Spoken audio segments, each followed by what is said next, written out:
Welcome to the Liberto show today. I'm with my friend Geza Hermann on San Diego Street, of course, in the heart of my land.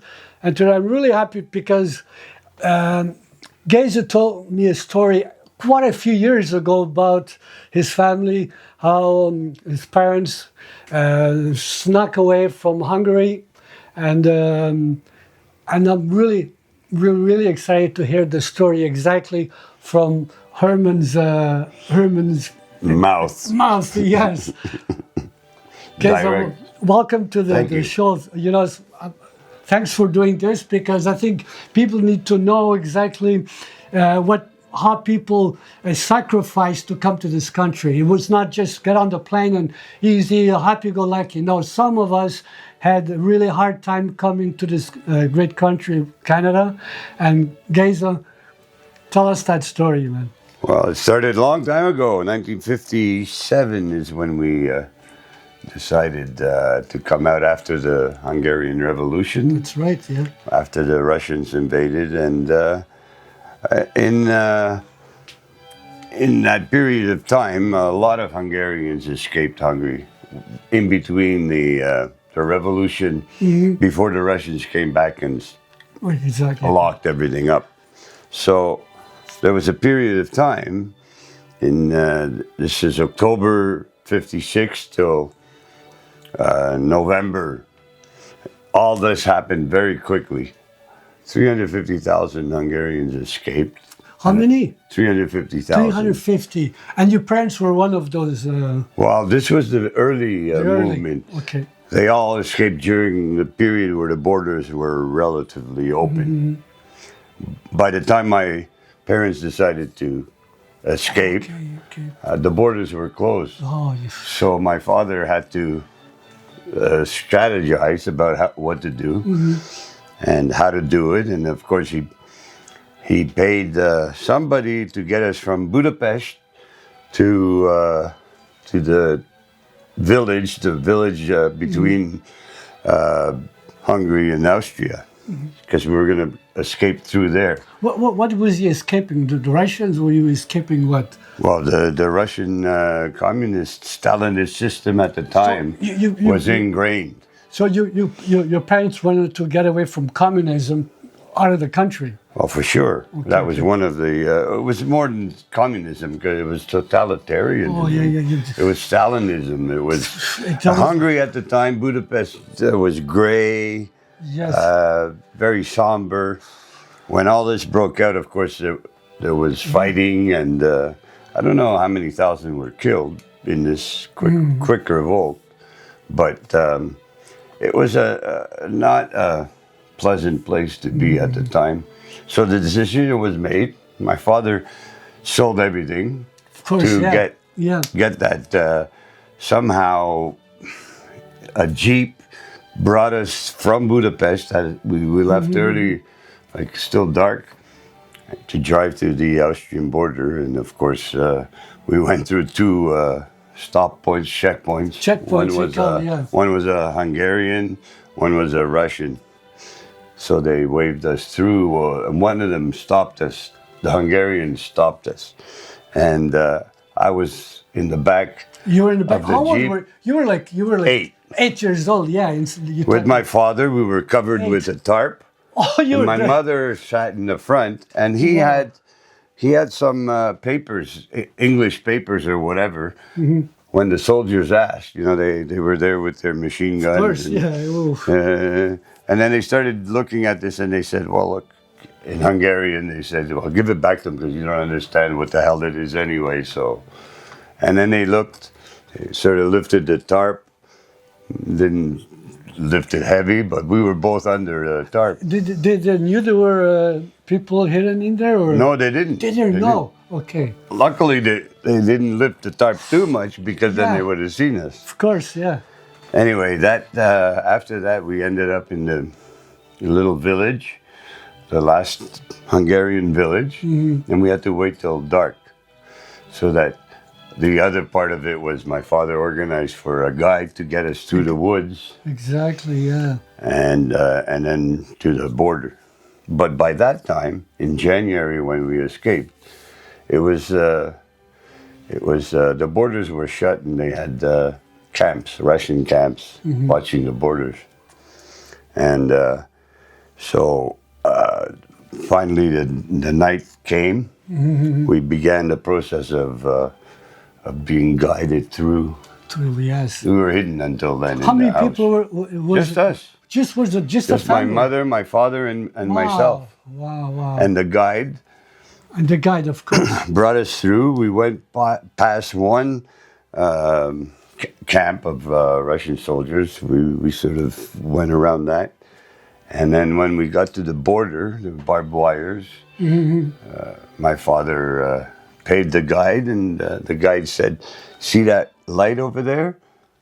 In the distance, past the field, that's Austria." The starters. You had to walk not far So through the field, through the field. Wow. muddy fields of January there. Yeah, muddy. So you're talking about pretty dark. That's what the light comes. Well, that's why we didn't leave before, because there was moonlight. They could see us, so we had to go under complete darkness. So this was the part that becomes sort of interesting with my father, because he was prepared for everything. He was a watchmaker, a very precise man. Yes. So while we're walking through these fields, he lost his shoes because of the mud. The mud, yeah. Had one suitcase. My mother wasn't well, so he was dragging her and me at 8 years old, you know.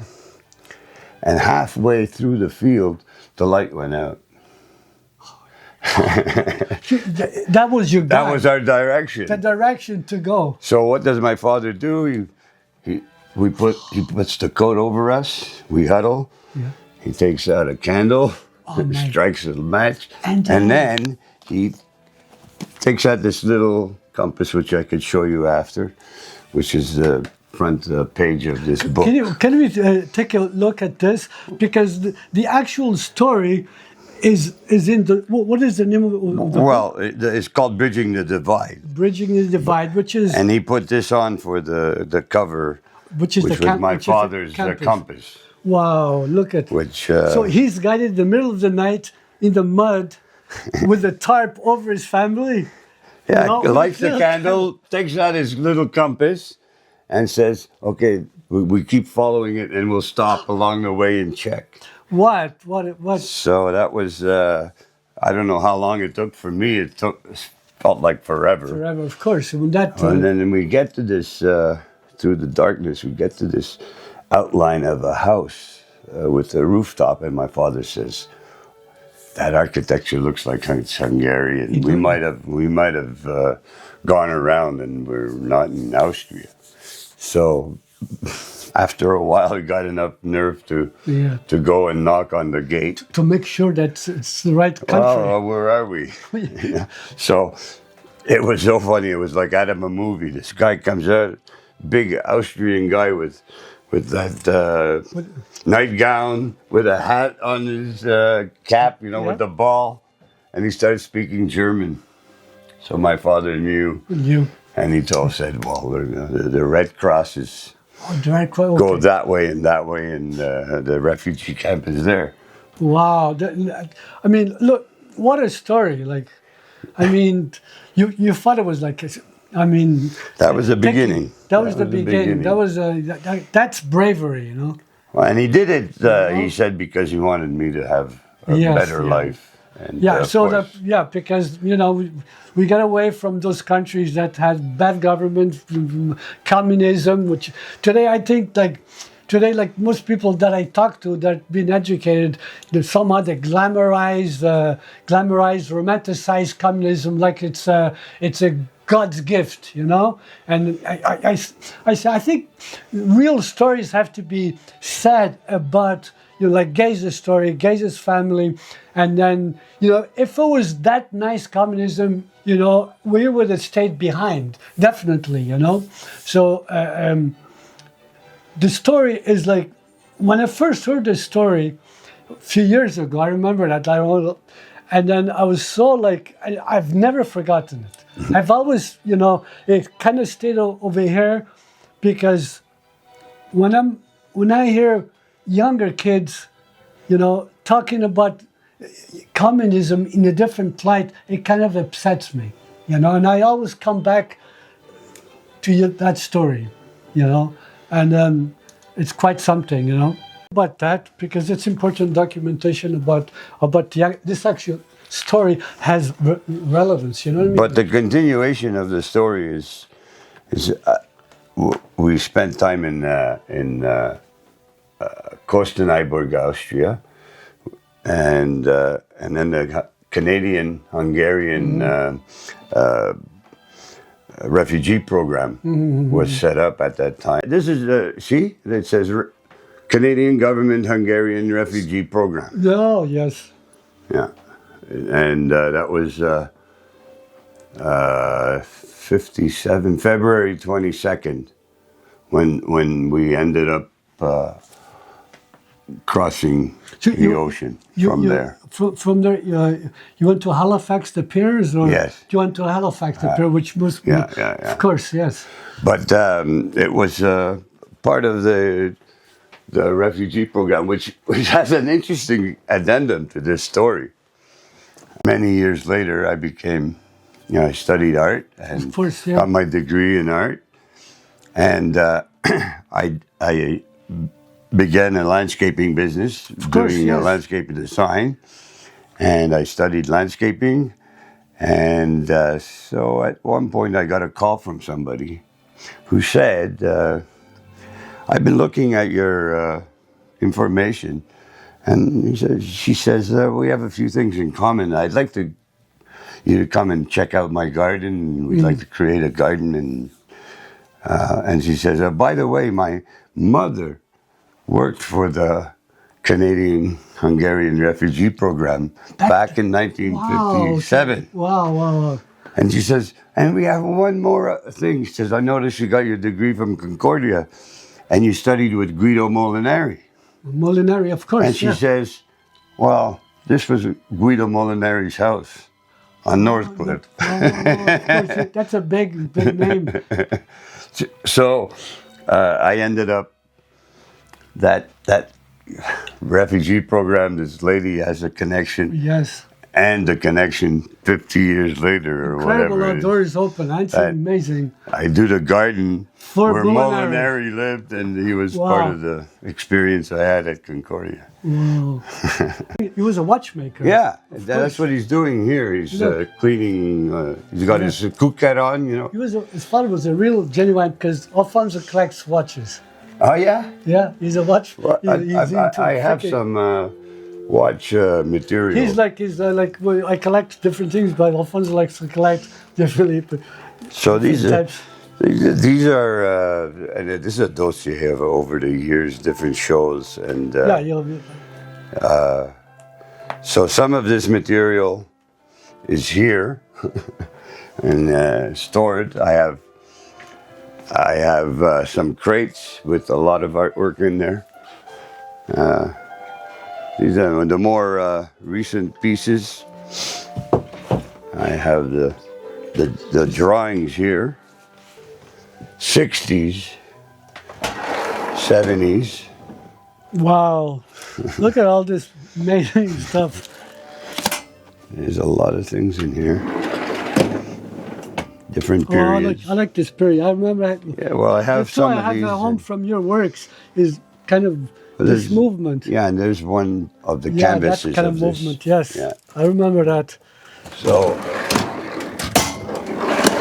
in the 90s, these are 90s periods, different series. I do photography too a little bit, so I've been working on going over the. So basically, your studio house is wall to wall of art. Well, there's no room for anything else. So look, everywhere you see, check this out here. Look. This is 1974, maybe I did this piece. I mean. This is 60s, I think.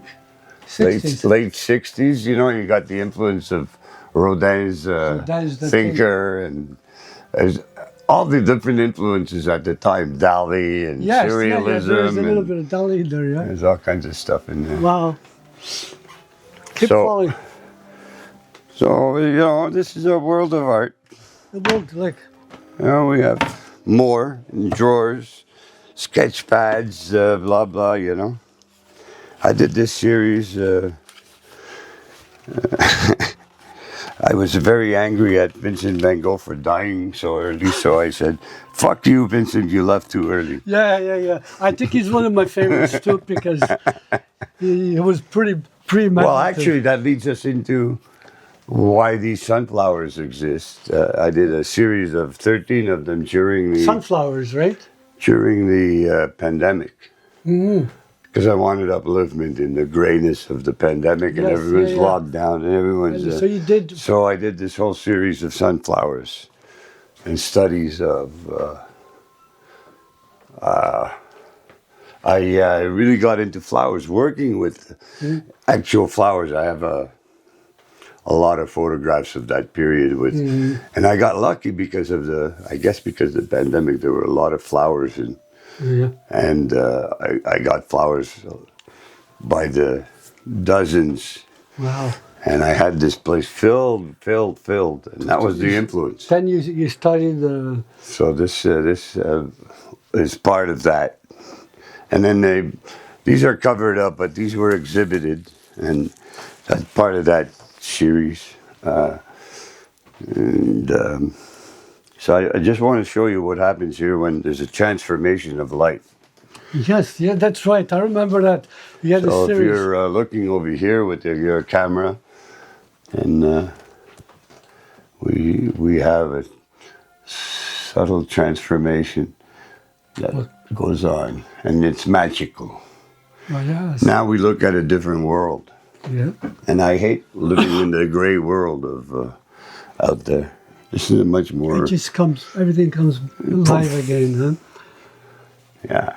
So when I was 16, and he did beautiful icon work, and he gave me my basic training, training. way back then That's when we were on Quasi Street. We lived in a rooming house. He became he has pieces in churches in Quebec City and everywhere because he was, icon paintings very this is like specialized with the gold. personal training from a master. Well, for me, it was the beginning. Of course, And yeah. then that was I was still in high school. So by 67, I was just finishing high school. And Expo 67 came to Montreal. And all the artworks from all over the world started to be seen for the first time here. Wow. And the influence of that on me was tremendous because, what is now the casino in Montreal used to be the French Pavilion. That's right. And yeah. they had artwork on the first floor and second floor as you wound up. And there was the Impressionists. And that's where I saw my first real Van Gogh. Wow. And then above there was the Surrealists and the other movements. And the influence of that said, okay, I want to see all the Van Goghs for myself, so I'm going to Europe next year. Okay. And by 1968, I was in Prestwick Airport in Glasgow, the closest, cheapest way to get there. And that was the beginning of my European journey, where I went to see art. The art, of course, yeah. And that turned out to be quite... Wow. quite spectacular experience because when I came back in '68, I knew that was what I'm going to pursue art. And then from there you went to the arts at Concordia. And then yes. I sort of didn't go the mainstream way. I had my own work already created when I decided to go to Concordia to get eventually a degree to teach. You're already doing art. A lot of it. Well, I was doing art for 10 years before. But, and I had a family when I went to Concordia. I had my kids, and later on, it was a tough grind, but I made it through. I got the papers to prove it, whatever that means. Well, being arts and, taking care of the family and surviving with art and surviving, like it's the same story for musicians like myself, that we had to find income here and there and take care of the family, and at the same time do what we really The pursuit enjoy. of art, yeah. It's just kind of the same story. There's a lot of like, I don't know. There's a little bit of a heartache in that story, because it's Well, it's tough grind, Yeah, you have to keep it up. It's Yeah, easy yeah. to give up. Yeah, it's easy because I think, we're here today. It's like 2025. We're going to be here soon at 2026. And, guys, we're still doing what we enjoy, man. It's like, for me, it's music, it's arts, it's arts, literature. It's, Even though the world's Yes. more screwed up than and it's ever. getting it's good. I just hope we don't have to escape like your Well, your dad. we're gonna be escaping soon, my friend. God, it's I'm out of here. It's like, I just hope there's a good future for us, and so we can continue. Well, for doing my this. grandchildren. Yes, because we did our struggles.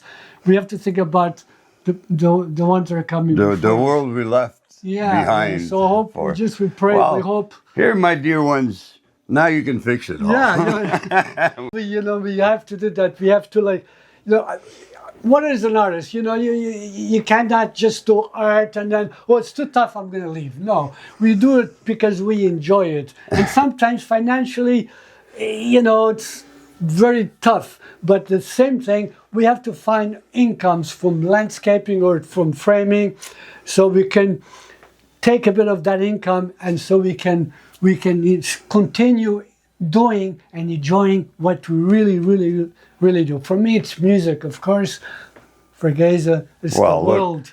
Look, we combine. There's your framing of one of my pieces. That's a wonderful course. combination of. Well, over the years, we did frame some from Geza, and I appreciate for supporting us.